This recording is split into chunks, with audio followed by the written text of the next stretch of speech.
Olá a todos, vamos dar início ao estudo de hoje com uma oração. Senhor Deus Pai, Criador dos céus e da terra, estamos de novo aqui para estudar a Tua Palavra. Muito obrigado porque o Senhor nos ensina, abre nossos olhos e ajuda-nos a ver, entender o significado espiritual e simbólico dos nossos olhos, da nossa visão. Que tenhamos visão espiritual, fala no nosso coração, eu peço e agradeço em nome de Jesus, amém. Então, queridos, vamos lá. Estudo de hoje, continuação. Nós já iniciamos agora a ver todos os versos, na verdade não, os principais versos, para termos um entendimento melhor a respeito desse significado dos olhos na Bíblia. A palavra na concordância Strong é H5869. Eian. Mais ou menos assim a pronúncia do olho em hebraico. Gênesis 3, versos 5 a 7, nós lemos assim: Porque Deus sabe que no dia em que dele comerdes se abrirão os vossos olhos e sereis como Deus, sabendo o bem e o mal. Então veja só, abrirão os vossos olhos. Comer do fruto e sereis como Deus, sabendo o bem e o mal. E aí novamente aparece o verso, o resultado, né? E viu a mulher que aquela árvore era boa para se comer e agradável aos olhos. E a árvore desejável para dar entendimento, tomou o seu fruto e comeu, e deu também ao seu marido, e ele comeu com ela. Verso 7, então foram abertos os olhos de ambos e conheceram que estavam nus, e cozeram folhas de figueira e fizeram para si aventais. Então a visão deles era tanto visão literal, os olhos estavam vendo, mas era também ver no sentido de bem e mal, num sentido, mas como assim? Como assim ver? Ou seja, os olhos são a principal avenida da alma, a principal maneira de nós termos acesso às informações complexas, informações cheias de detalhes, e que tornam a nossa vida aprazível muitas vezes, né? É a nossa capacidade de ver e contemplar as belezas que Deus criou. Mas a gente contempla muitas vezes o mal. E nós precisamos ter um padrão entre certo e errado, uma norma entre o que é bonito e o que é feio, para que os olhos de fato vejam essas coisas e tenham isso. Então, quando a Bíblia fala em visão, ela está considerando toda a visão e processamento da informação e dos juízos e valores e princípios que estão na nossa mente, e aí, às vezes, o julgamento que nós damos em cima de algo. Então, nesse contexto, nós vamos olhar vários versos que trazem essa ideia. Deus aqui dizendo que se abrirão os vossos olhos. Então, a capacidade de perceber, de entender, de julgar deles seria modificada. E eles saberiam o bem e o mal. Ou seja, a visão envolve também o conhecimento. Eu vi, eu sei de tal coisa porque eu vi. Também está conectado a isso com a memória.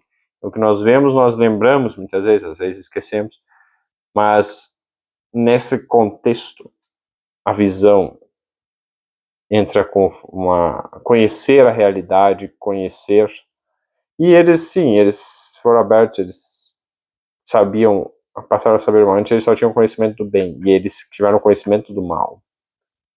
Eles começaram a ver o mal neles mesmos, ver o mal um no outro, começaram a ver pecado, começaram a ver a miséria. Esse é um conhecimento que Deus não queria que eles tivessem, essa experiência do mal. E Deus quis privá-los para o bem deles, mas Satanás colocou que não, vocês estão perdendo algo. A Satanás que colocou, vocês sereis como Deus, sabendo o bem e o mal, como se fosse algo que tornasse eles colocasse eles numa esfera superior. Mas, na verdade, rebaixou eles bastante. A graça de Deus e o seu amor é que nos eleva, unicamente. Então, Deus mostra o seu amor para conosco de forma ainda mais intensa do que nós não merecemos, sendo pecadores, ele morreu por nós. Isso é amor. Então, quando nós continuamos agora em Gênesis 6, o verso 8, nós lemos o seguinte: Noé, porém, achou graça aos olhos do Senhor. Veja só, então Deus ele tem um senso de justiça e de juízo perfeito, excelente, do mais incrível que você possa imaginar. E ele viu em Noé alguém que correspondeu aos reclamos de sua justiça e do seu amor. Então, quando ele olhou, ele achou graça aos olhos de Noé. Não porque Noé fosse perfeito, mas porque Noé amava Deus, estava querendo amar a Deus mais, conhecer mais a Deus, andava com Deus. E isso, olha só, o verso 9 diz, na verdade, no sentido, sim, ele era perfeito. Vamos ler aqui no verso 9, né? Essas são as gerações de Noé. Noé era um homem justo e perfeito em suas gerações. Noé andava com Deus. A perfeição que ele recebeu vinha de Deus, não vinha dele mesmo. Ele era alguém que pecou, que falhou, que é digno de morte. Mas ele deixou de lado o eu e se aproximou de Deus. E Deus preencheu a miséria dele, do eu natural dele. E assim, andando com Deus, Deus aperfeiçoava e preenchia e completava. E aí ele achou graça aos olhos de Deus, ou seja, a graça de Deus tornou Noé perfeito e abriu as portas de salvação. Não foi porque Noé era bom, porque ele fez isso, aquilo, outro, que ele foi salvo. Então, aqueles que pensam que o Antigo Testamento é salvação pelas obras e o Novo Testamento é salvação pela graça, estão totalmente equivocados. Esse verso nos mostra isso. E quando nós percebemos os olhos de Deus, eles sabem tudo. Então, achou graça aos olhos do Senhor. Deus teve o desejo de fazer algo, dar uma bênção para Noé, ajudá-lo, salvá-lo. Partiu de Deus. E quando essa iniciativa partiu de Deus, ele encontrou em Noé alguém que já correspondia. Então, por exemplo, se você tem dois jovens, um homem e uma mulher, e um deles passa a amar o outro, e o outro não tá nem aí, não quer saber. Muitas vezes passam-se anos, e esse amor não correspondido, se continuar para sempre assim, vai chegar uma hora que acaba ou não vai para frente e não cresce mais. Ficou ali só numa forma platônica, uma forma que não foi a mais frutífera. Não foi frutífera at all, não foi frutífera mesmo, não foi mesmo. Mas quando nós vemos quando alguém ama, e esse amor também é despertado no coração do outro, e pode saber, amor gera amor. Amor conquista amor. Não de uma forma egoísta, mas desperta o amor. O amor desperta o amor no outro. E aí o outro ama de volta. Aí vai pra frente. Então, é nesse contexto aqui que nós vemos. A gente já... Estou devaneando. Vamos lá. Continuando em Gênesis ainda. Gênesis 16, verso 4, verso 7. Vamos lá, Gênesis 16, 4 e 7. Lemos assim, e ele possuiu a Agar, e ela concebeu, e vendo ela que concebera, foi a sua senhora desprezada aos seus olhos. Veja só, e aí o verso 7. E o anjo do Senhor a achou junto a uma fonte de água no deserto, junto a... Perdão, não era o verso 7. Era o verso 7, sim. Aqui, ó. E o anjo do Senhor a achou junto a uma fonte de água no deserto, junto à fonte no caminho desse. Então, veja só que interessante. A mesma palavra no hebraico, que é traduzida como... que tem o significado de olho, também tem o significado de fonte, nascente de água. E olha que interessante, essa própria língua hebraica é incrível. A gente está vendo algo aqui no Antigo Testamento, que lá no Novo Testamento depois nós vamos ver algumas coisas que vão estar totalmente conectadas com a ideia e a mentalidade, a concepção e a forma de entender a palavra, não só do povo judeu em si, mas da língua deles. É uma língua que tem assim uma conexão com a palavra de Deus e com a verdade de Deus, incrível, incrível. Então, esse converso, assim, é de origem divina, eu posso dizer isso. Claro que é manchado pelo humano instrumento, isso, aquilo outro, pelos seres humanos e tal, mas nós já vamos entender por quê. Jesus uma vez chegou e disse: se os teus olhos forem bons, se os teus olhos forem maus, todo o seu corpo será mau. Vamos lá, perdão. Mateus 6, verso 22. Estava procurando esse verso. Mateus 6, 22. A candeia ou a lâmpada do corpo são os olhos, de sorte que se os teus olhos forem bons, todo o teu corpo terá luz. Se, porém, os teus olhos forem maus, o teu corpo será tenebroso. Se, portanto, a luz que em ti há são trevas, quão grandes serão tais trevas. Vejamos só. A lâmpada do corpo que são os olhos. A lâmpada faz o quê? Ela emite luz.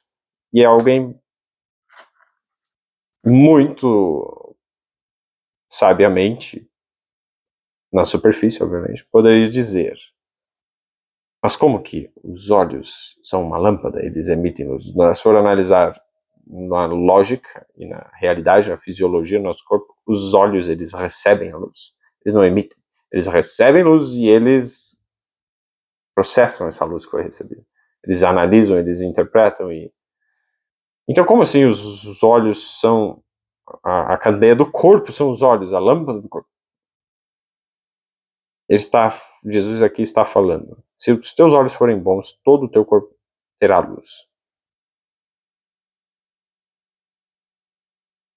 Vou deixar algumas coisas aqui sem toda a explicação, mas quando chegarmos lá,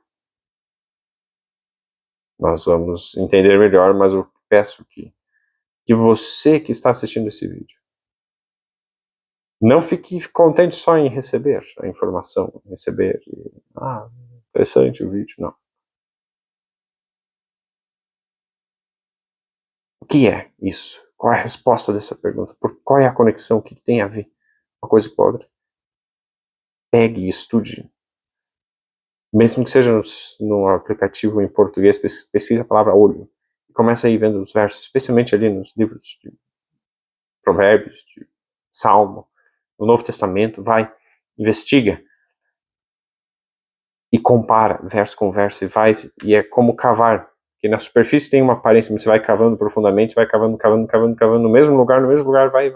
No cavar você encontra muita terra, e essa terra vocês têm que jogando para fora. No caso, no estudo, você não vai precisar daquele verso para aquele estudo. Então, beleza, mas você passou por ele, que tem que passar por todos, senão você não encontra. Então você vai vasculhando todo o espaço de terra ali e vai cavando, e até que você acha lá um diamante.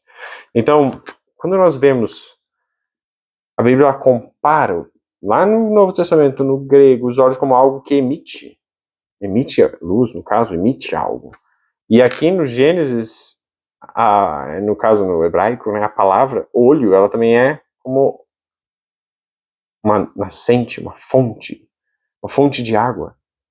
Então, olha só, a mesma palavra, ela tem um significado dela mesmo, algo que emite, que lança, que joga algo, que jorra algo.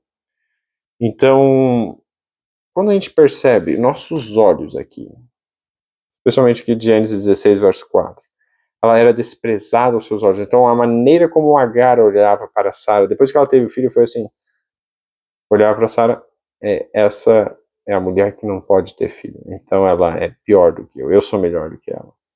Ela é, agora, como uma serva, ela é inferior. Eu sou a mulher, eu sou a mãe do filho de Abraão. E aí, esse egoísmo e esse sentimento de superioridade, de arrogância, de orgulho, estão conectados aqui com os olhos. Então, a maneira como ela via Sara foi influenciada pelo que estava no coração dela. Por isso que revelava o que estava dentro dela, na verdade, os olhos. Então, o que ela via, a maneira como era processada essa informação e as atitudes do corpo todo, linguagem corporal, as suas ações, o que ela falava, o que ela fazia ou deixava de fazer, tudo mandava uma mensagem. E essa mensagem era exatamente essa: Sara é inferior, eu agora que sou a poderosa, eu que estou no comando. E, em vez de uma posição de humildade, ela começou a se achar, e aí, Sara chegou e disse, não quero mais. Sara tinha culpa ali, mas ela chegou um momento que ela reconheceu os problemas ali e ainda jogou a culpa em cima de Abraão, se vira. E Abraão ficou sem saber o que fazer, e Deus disse, vamos ver os versos 5 e 6, então disse Sarai a Abraão, meu agravo seja sobre ti, minha serva pus eu em teu regaço, vendo ela agora que concebeu, sou menosprezada aos seus olhos, o Senhor julgue entre mim e ti. E disse Abraão a Sarai, eis que a tua serva está na tua mão, faze-lhe o que bom é aos seus olhos. E afligiu a Sarai, e ela fugiu de sua face. Bom, na verdade eu troquei ali a situação quando foi com Ismael e Isaac, e daí teve uma situação um pouco mais, de novo também essa tensão, essa situação mais delicada, mais difícil, aconteceu de novo mais pra frente. Eu confundi as duas. Nessa daqui, no caso, Abraão disse, então, lida com ela como você achar melhor. E aí ela foi, afligiu, ela se vingou de Agar, pela maneira como Agar estava tratando ela, que era errado, mas ela retribuiu o mal com o mal. E aí, ela fugiu da sua face. Sarai fugiu. Agar fugiu de Sarai. E aí, o verso 7, o anjo do Senhor achou junto a uma fonte de água no deserto, junto à fonte no caminho de Sur. Então veja só que interessante. E Deus cuidou, Deus protegeu, Deus mostrou graça, amor, misericórdia, simpatia para ambas.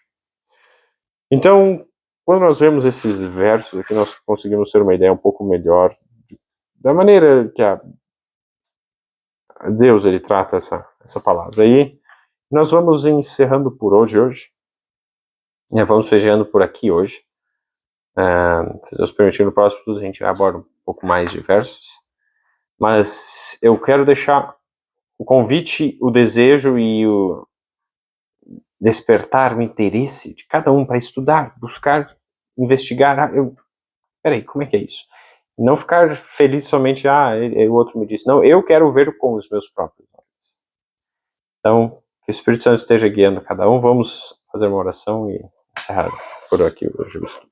Senhor, maravilhoso Deus, muito obrigado pela oportunidade de estudarmos a Tua Palavra. Muito obrigado pela maneira como o Senhor fala ao nosso coração. Abre nossos olhos espirituais. Transforma nossa mente, nosso coração, todo o nosso corpo. Que nossos olhos, Senhor, sejam bons, recebam a Ti, o Teu amor, a Tua misericórdia, a Tua graça. Que tenhamos graça, que olhemos com graça. E aqueles, Senhor, que têm o desejo de te seguir, sejam conectados a Ti, que sejamos instrumentos de compartilhar desse amor e que haja uma reciprocidade, haja uma contrapartida de ambos os lados e assim o Senhor alcance corações e corações se tornem fiéis a Ti e se entreguem verdadeiramente a Ti. Pai, eu peço Teu Espírito a guiar a vida de cada um e agradeço em nome de Jesus. Amém. O Senhor abençoe e guarde, que o Senhor faça resplandecer o seu rosto sobre ti. Que o Senhor sobre ti levante o seu rosto e te dê a paz. Que o Senhor tenha misericórdia de ti, e nos dê a paz, a cada um de nós. Que o Espírito Santo novamente habite no lar de cada um. Amém.